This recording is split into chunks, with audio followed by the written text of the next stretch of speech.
So the overall score for the entire new generation Mitsubishi Outlander range is 7.5 out of 10.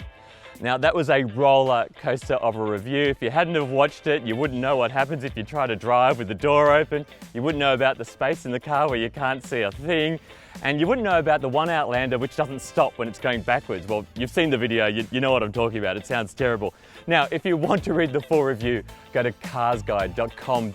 Sorry, Rich. I didn't push record. You didn't press record? No. Did you record the conclusion? No, I got the last bit, but I didn't push record at the beginning. You didn't record anything else, just that last bit? The whole video. So we're gonna have to do the whole review again? Sorry. Okay. Let's just do it really quickly, all right? Cool, good to go? Press record? Okay. This is the new generation Mitsubishi Outlander. I've been living with it for the last couple of days and there's some things I like about it, some things I don't like about it, and you're gonna hear all about it in this review of the entire range. Now, those are the time codes right there. Pretend it's a lucky dip. Close your eyes, put your hand in, watch whatever you pull out. And down there are the chapter markers if you're watching on YouTube. Same goes again. Now, if you want to read the full review, go to carsguide.com.au and give us a like and subscribe. The new generation Outlander is chunkier looking than ever. In a good way. It looks like a brute. Look at that enormous confronting face. I like how it dares to be different with those shiny ribbons that curl around into its headlights like a fancy moustache.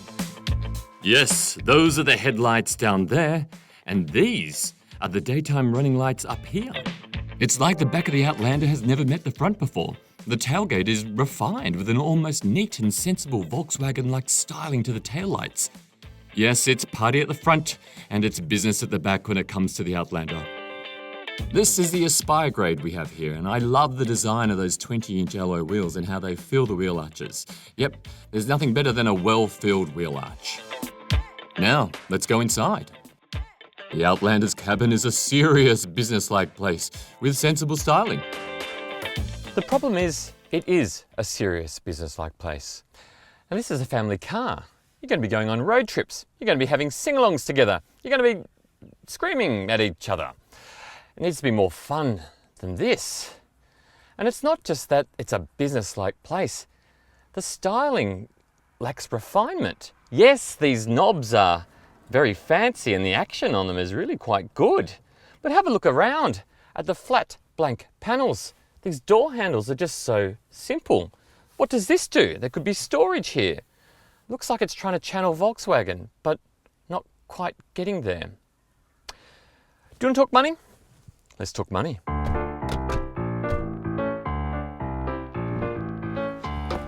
There are 5 grades in the Mitsubishi Outlander lineup. It starts with the entry grade, it's the ES, above that is the LS, and then, because you're paying more money, you get a car with an actual name, you get the Aspire, and then above that is the Exceed, and above that, at the very top of the range, is the Exceed Tourer. And those are the prices right there.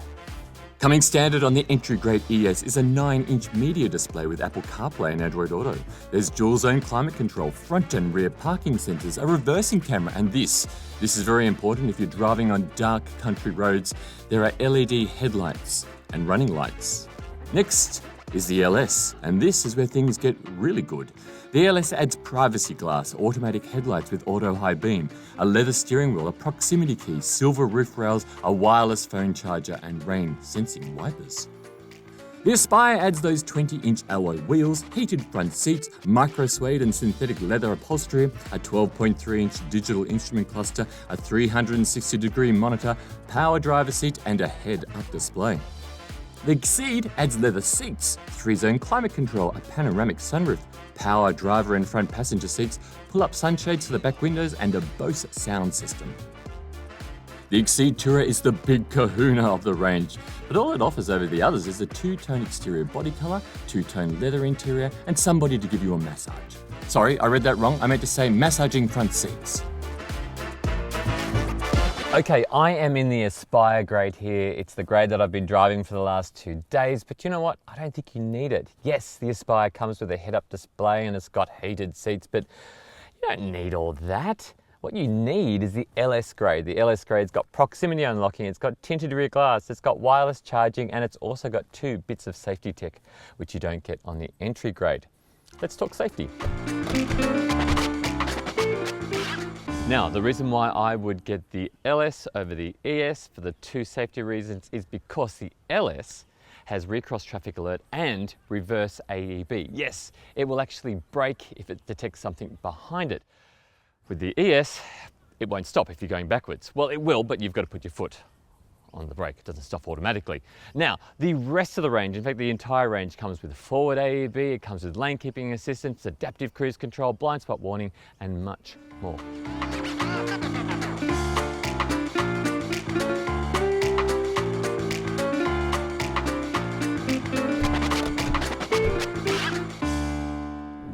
All Outlanders come with 7 seats. Apart from the ES, that comes with a choice of 5 or 7. Those very back seats, though, are sometimes seats. There's not much room back there for me, but I'm a towering inferno of muscle. I don't fit very well in any third row. The second row is far more roomy for legs, although you do seem to tower over the front passengers, like you're in a theatre. Let's talk about boot space. If you have all 7 seats in place, there's 163 litres of boot left for you to use. Fold the third row down and you've got 478 litres.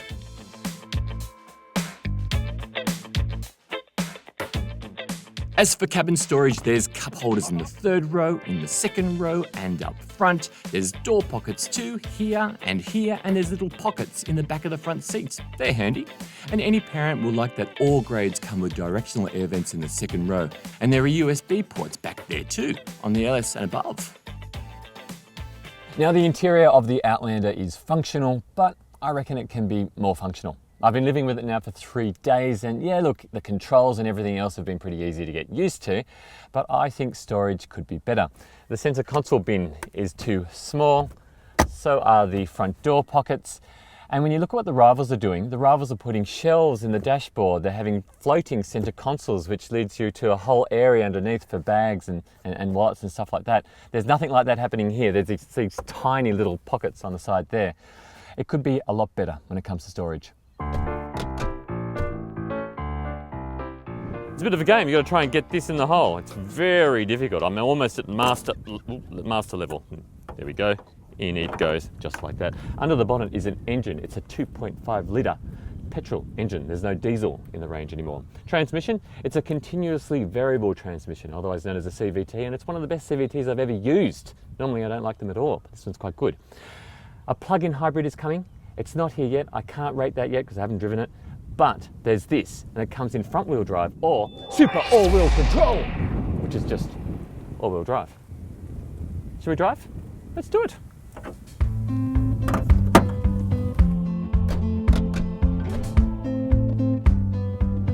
Oh, before we do, let me tell you about 2 things you should know. First of all, there's a place in this car where you can't see anything, and it's that rear corner, but when you're driving, it's that corner there.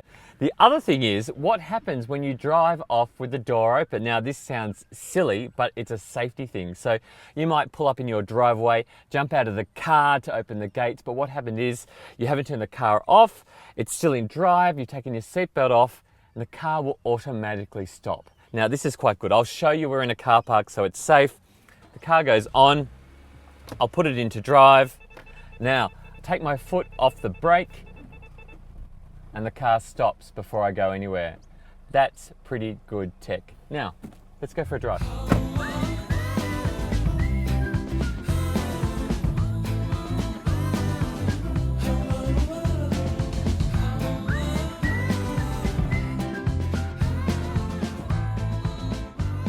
Okay, just to remind you, we are driving the Aspire grade. It sits in the middle of the range, and it doesn't have super all-wheel control. No, it doesn't have all-wheel drive, but it does have two-wheel drive. And you know what, two-wheel drive is fine for the city. Look, the only time that you need all-wheel drive is if you live somewhere where you have to get down a gravel road, a dirt road, or a mud road all the time, or you're the adventurous type of family, and you need to get down a muddy road to a campsite every now and then. So I would stick to two-wheel drive unless you really need all-wheel drive, and you might, but it's up to you. Now, I've been using this Outlander in the same way you will as well. I've been driving it daily, doing the shopping trips and the school drop-offs. I've been going head-to-head with other drivers trying to get into car spaces. And the first thing you're going to notice is that it feels quite big. Now, it's not as big as a Toyota Kluger or a Hyundai Palisade or something like that. It's really a big mid-size SUV, kind of like a Nissan X-Trail, but it does still feel quite large.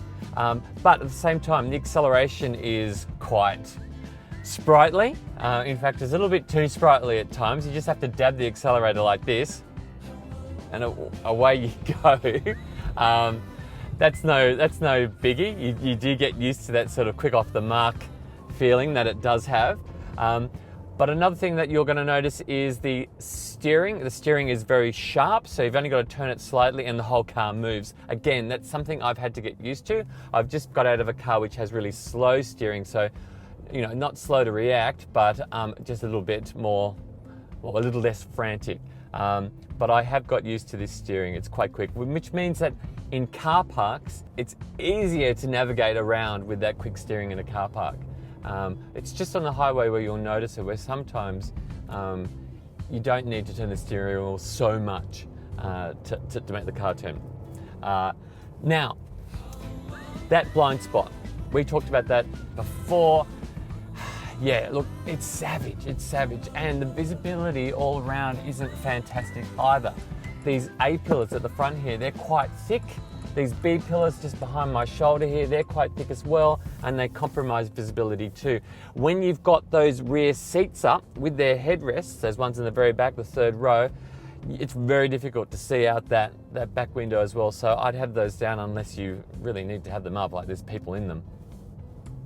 Now, I can deal with the visibility issues. I can deal with the quick steering and the overly excited acceleration, but one thing I'm having trouble trying to deal with is the ride in this car, so how comfortable it is on the road.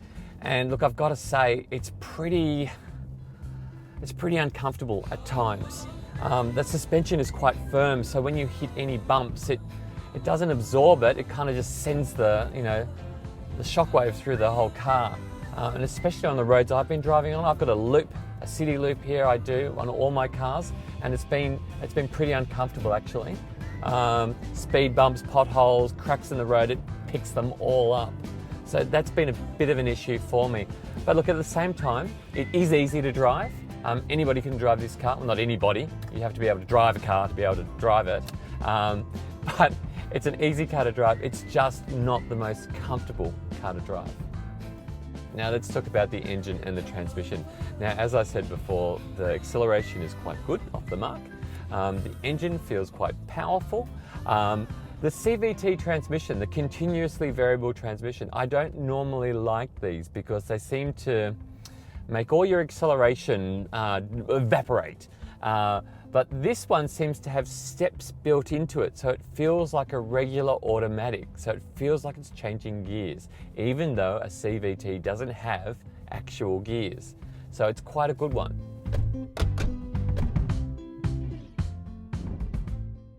Mitsubishi says that after a combination of open urban roads, the Outlander should be using, in front-wheel drive, between 7.5 and 7.7 litres per 100 kilometres. Huh, we tested it.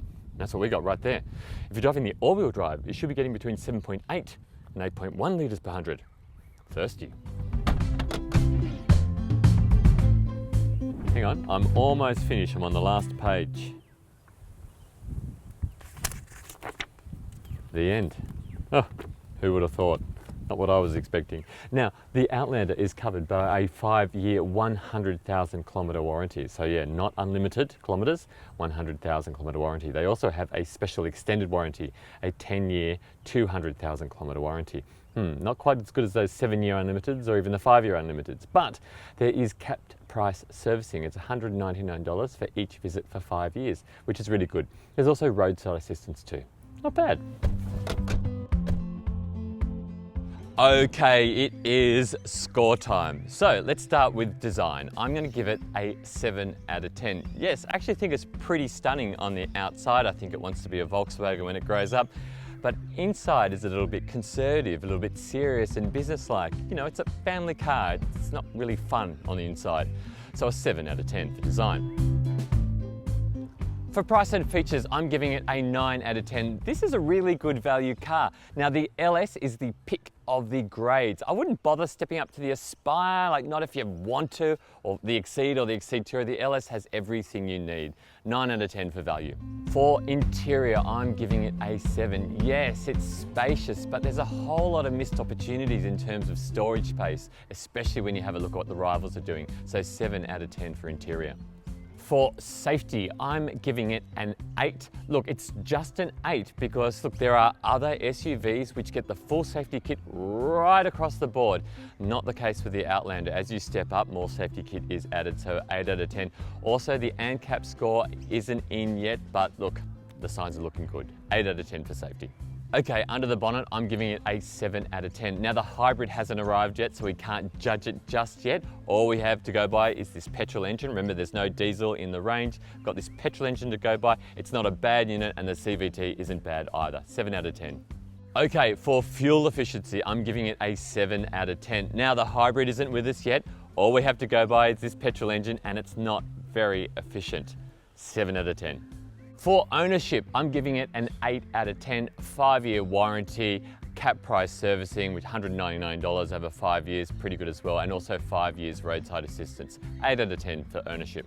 And driving, okay, it's an easy SUV to drive, it's just not the most comfortable SUV to drive. 7 out of 10 for driving.